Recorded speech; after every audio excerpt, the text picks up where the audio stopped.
Om Shanti. 1st November 2019, Friday. Sessions from today's Sakar Murli. Sweet children, keep an eye on yourself fully. You should not do anything against the law.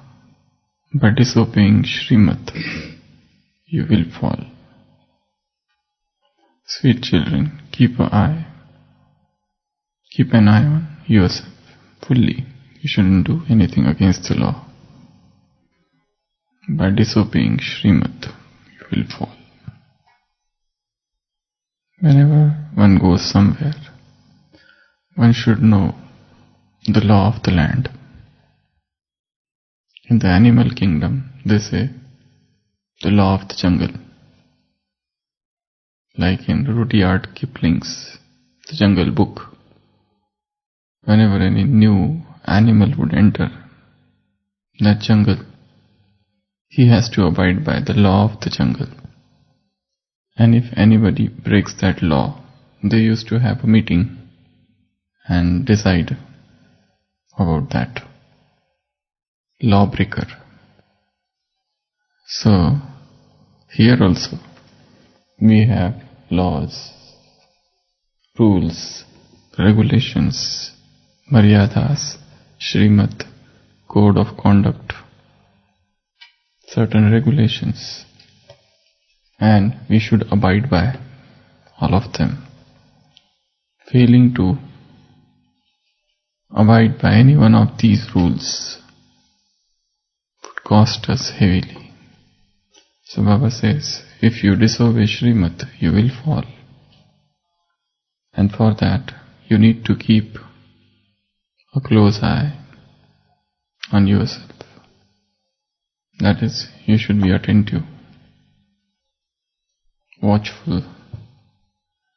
See that all the major Srimads or the major rules which are there in this yajna, at least they are not broken.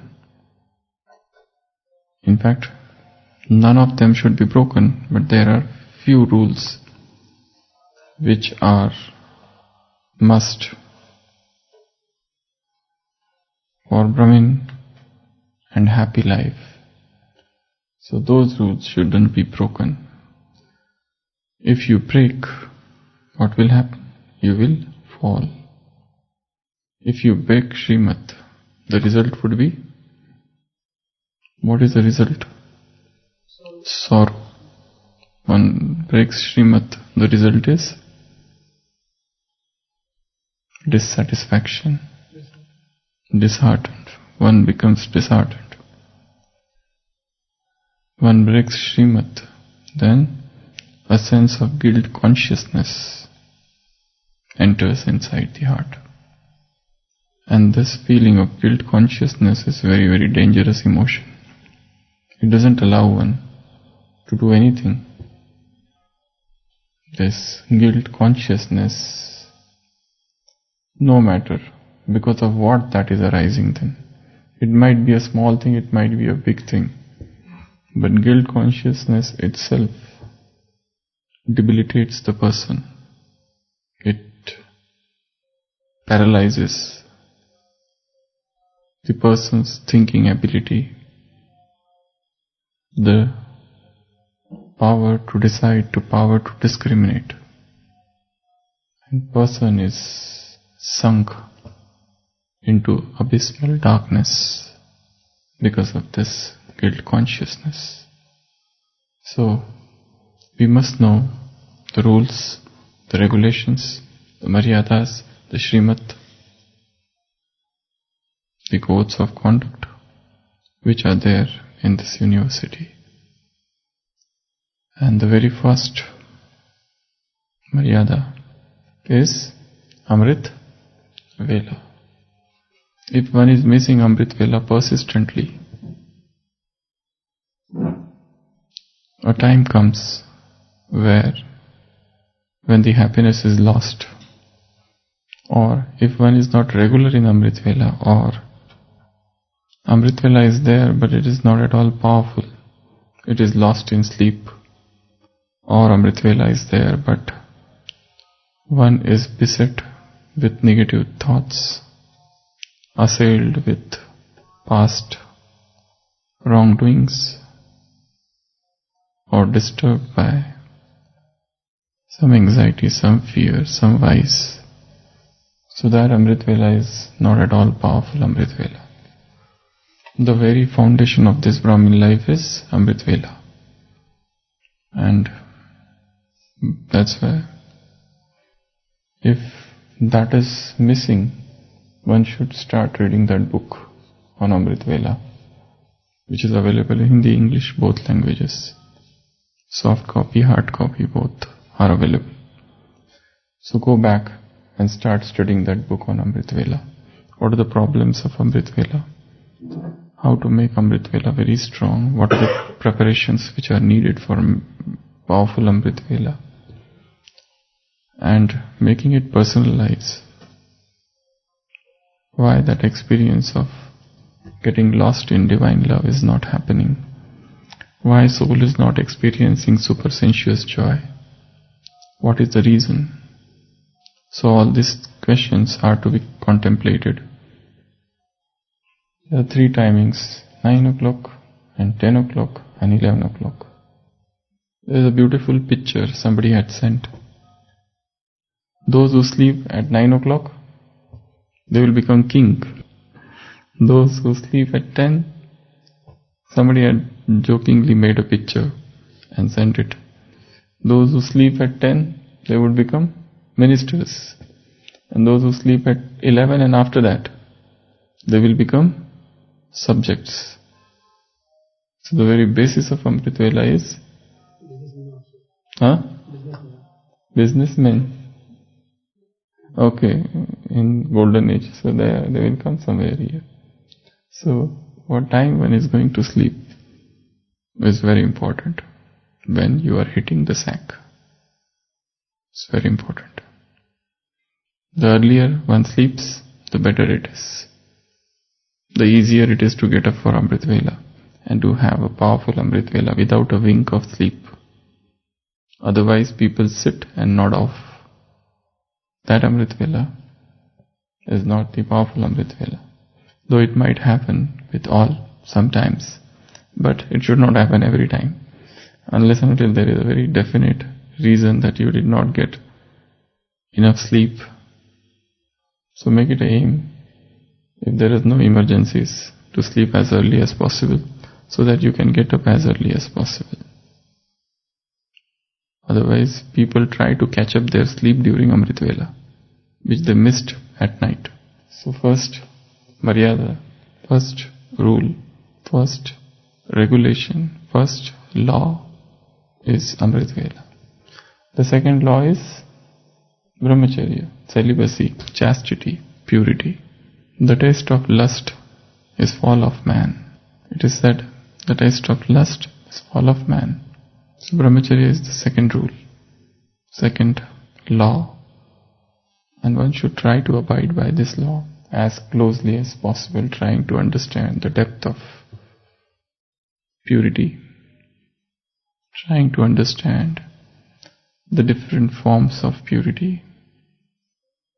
Purity at the level of thought, purity at the level of mind, purity at the level of emotions, purity at the level of imagination, purity at the level of awareness, purity at the level of memories, purity at the level of dreams, purity at the level of words, purity at the level of actions, purity at the level of behavior, purity at the level of drishti, purity at the level of vritti, purity at the level of drishtikon, attitude, perspective, purity at the level of body, all forms of purity. Purity at the level of writing, purity at the level of seeing, hearing, eating, tasting, touching, all forms of purity. Talking, speech, words. So, our character should be steeped into purity. Everything should remind others of our purity. So, The power of brahmacharya is the greatest power in the world. There are two powers which are responsible for establishment of the new world. First is power of purity and second is power of yoga. These are the two greatest power in the world. If one is deprived of this power by any reason, he becomes a spiritual pauper, a spiritual beggar. So, earn these two powers and become powerful. So the second law of this institution, of this organization, of this sacrificial fire, of this yajna, of this school, of this university, of this family, is to have chaste relationships, to have chaste thinking, to have pure sacrosanct attitude, and there should be purity regarding everything that surrounds us. The third rule is dress code, how we are dressing ourselves. The dress should be royal, it should be clean, it includes batch, and it should not be showy, transparent, tight, all the rules regarding clothes, flamboyant, attracting others. So, dress codes is very important. The next is economy. One should be economical regarding uses of water, electricity, resources, petrol, diesel, or at a subtle level, thoughts, words. So this is the another law of this family.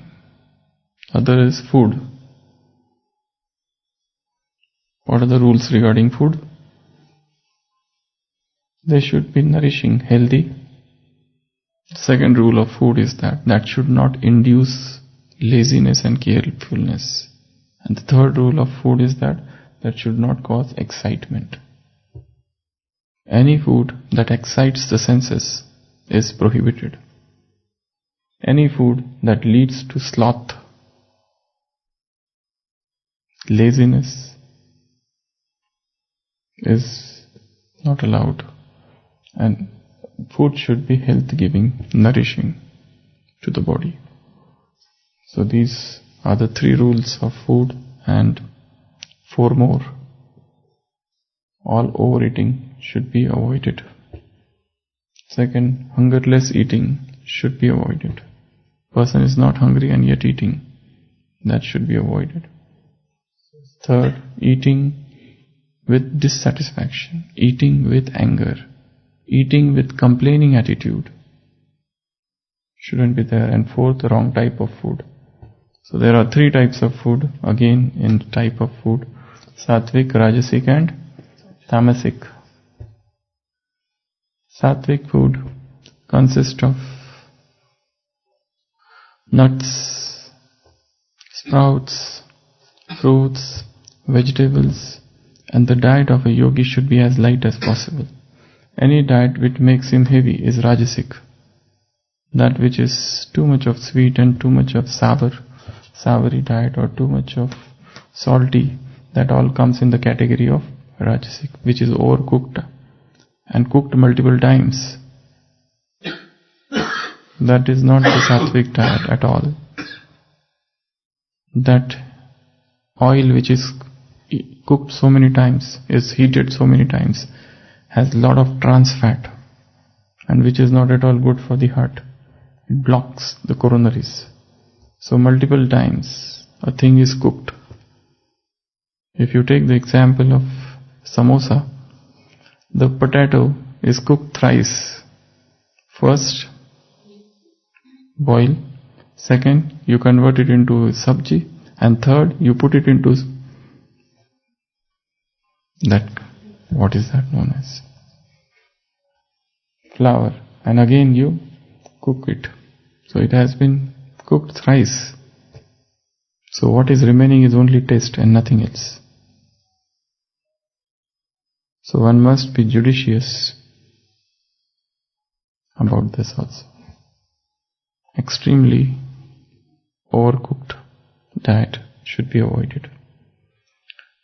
Then next is gratitude or giving happiness, giving blessing, giving good wishes to all. This is the rule of the yajna. Not to have grudge in the heart for anyone. Not to entertain that sense of jealousy or hatred for anybody. To give happiness, to give blessings, dua, to give good wishes and pure feelings for each and every soul. That is what is the rule. Then is holy company, satsang. This yajna is a fort. So long you are inside the Brahmin family, you are protected. The moment you go out, the Maya attacks you. So try to stay in this Brahmin family, which is a fortress, which is a fort, a citadel of protection. Then next is inculcation of virtues. Try to inculcate virtues as much as possible. Then other rule is going to Madhuban. Coming to Madhuban should be through proper channels. These are the rules for all the center nivasis, residents of the center. And after coming to Madhuban, what one is doing here, that is also important. Is one indulged in seeing others, thinking of others, parachintan, paradarshan. We did not come here for all those things. We came here only for the sake of penance, tapasya. Leaving aside penance, what are we doing? That's an important thing to understand. Then chart. Keeping chart every night. Whether you write it or you just revise it in your mind, whatever. Self-checking is must. Then love for one Baba. That's the rule. Baba often says in Murli, love me alone and no one else. Then Murli, churning is another rule. Yesterday's Murli there was one line. Baba said, this world is a ship. Which ship? This world has become like a ship. This is a dangerous ship, perilous. A very, very old, dilapidated and dangerous ship. So, compare the comparison of world with ship, old ship. Baba often compares with old house, but this is something new which he spoke yesterday.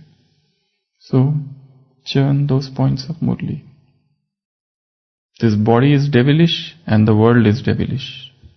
This dress is devilish and the world is devilish. Then make a list of no. What are the no's? No this, no this, no this, no this, no. I don't have to do this. Then observance of Srimad is another rule. Then critique of literature. Then quality assurance, quality control. Then relationships. How are our relationships with each other? Silence, solitude. Trustee. Using this jnana in practical way. Visiting other center. Wash after motion. X-ray. Yoga twice a day. Zeal and enthusiasm in every work. When I left, which was center atmosphere, if it is the center person, the center nivasi, or if one is staying in Madhuban, to make the atmosphere of Madhuban powerful. So these are the 26 rules of this yajna. So today's essence is, sweet children, keep an eye on yourself fully. You should not do anything against the law. These are the laws of the institution. By disobeying Srimad, you will fall. If you disobey any one of this, disobedience leads to the fall. So one must keep on revising all this rules, regulations, laws every day. And you keep on getting new rules, new laws from Murli every day. So one should also pick up those new laws, new rules. Shanti.